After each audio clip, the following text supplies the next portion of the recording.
आज है 12 दिसंबर 2023 दिन मंगलवार।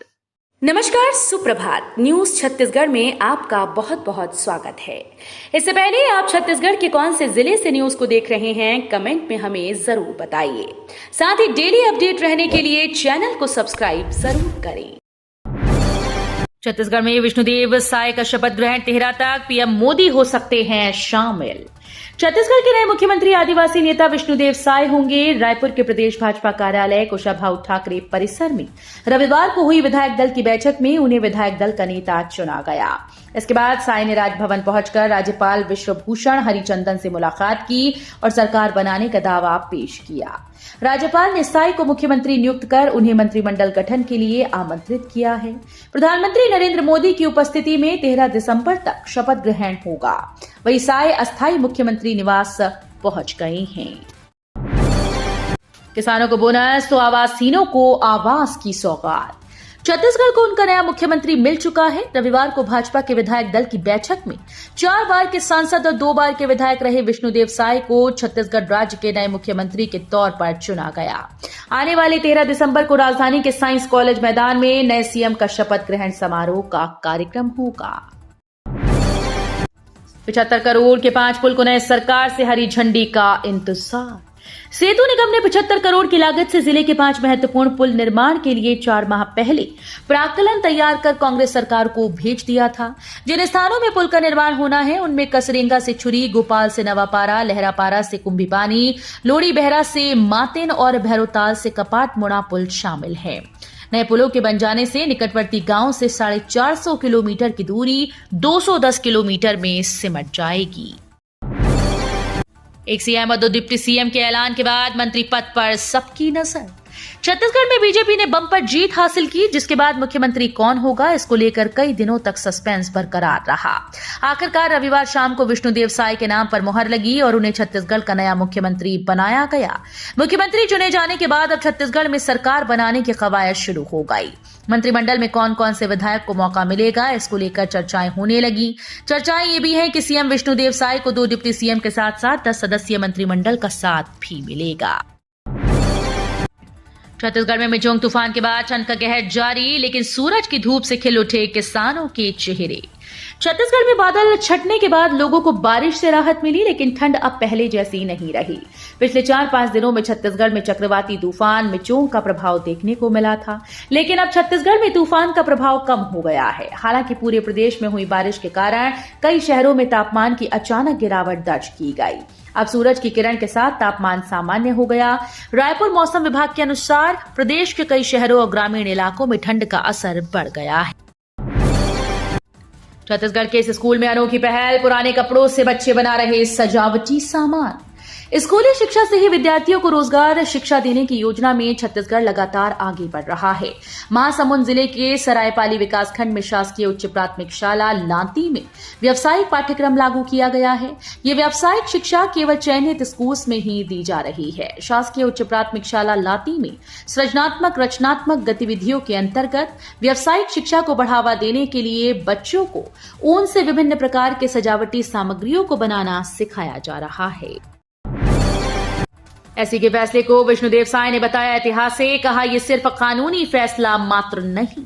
छत्तीसगढ़ के मनोनीत सीएम विष्णुदेव साय ने अनुच्छेद 370 को लेकर सुप्रीम कोर्ट के फैसले पर कहा कि ये एक ऐतिहासिक निर्णय है, ये भारत की जीत है। बता दें कि सुप्रीम कोर्ट में अनुच्छेद 370 को निरस्त किए जाने के खिलाफ याचिका दाखिल की गई थी, जिस पर सुनवाई के दौरान शीर्ष अदालत ने केंद्र सरकार के इस निर्णय को उचित ठहराया। विष्णुदेव साय ने सोशल मीडिया साइट एक्स पर लिखा, अनुच्छेद 370 को निरस्त करने पर आज का सुप्रीम कोर्ट का फैसला ऐतिहासिक है।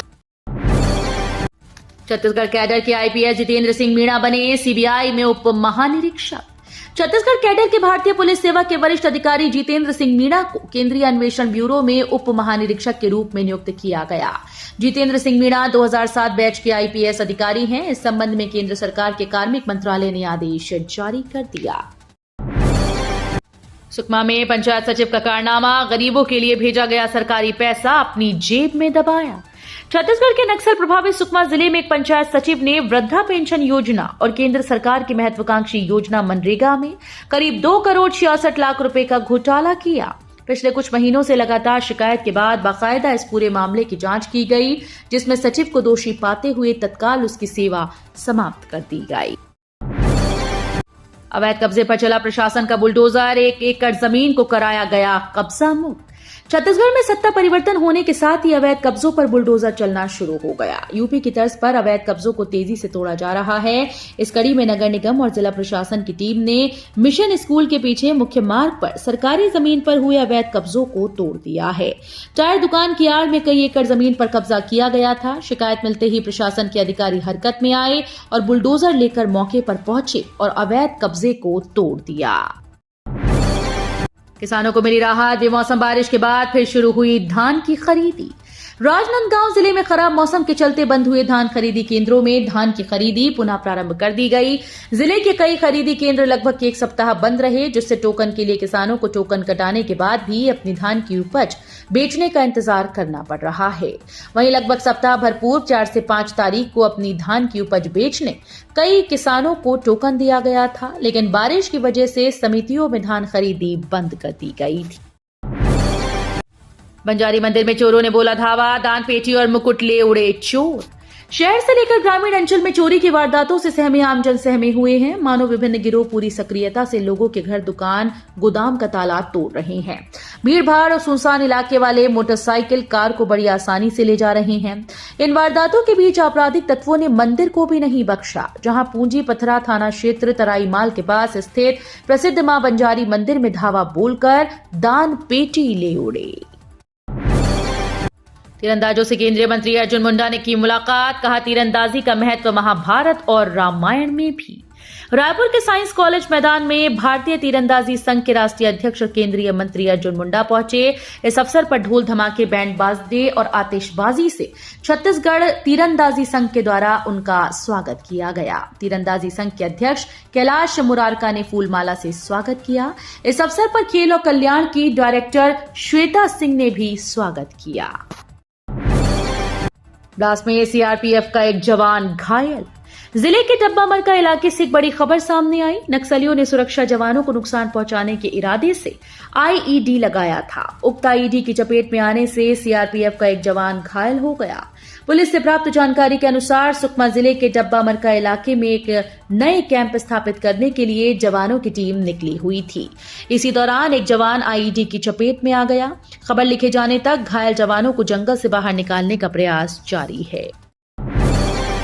रेलवे का रोलिंग ब्लॉक पूर्ण, ट्रेन की लेट लतीफी से अब मिलेगी राहत। रेलवे ने 26 सप्ताह का रोलिंग ब्लॉक पूरा कर लिया। इससे उम्मीद जताई जा रही है कि विभिन्न सेक्शंस पे चल रहे काम के पूरा होते ही ट्रेन की लेट लतीफी काफी हद तक कम हो जाएगी। दक्षिण पूर्व काफी मध्य रेलवे ने रेल लाइन की मरम्मत और रखरखाव के लिए रोलिंग ब्लॉक सिस्टम अपनाया है। रेलवे मंडल के अधिकारियों ने बताया कि रेल लाइंस की लाइनिंग, लेवलिंग, अलाइनमेंट बहुत ही महत्वपूर्ण है।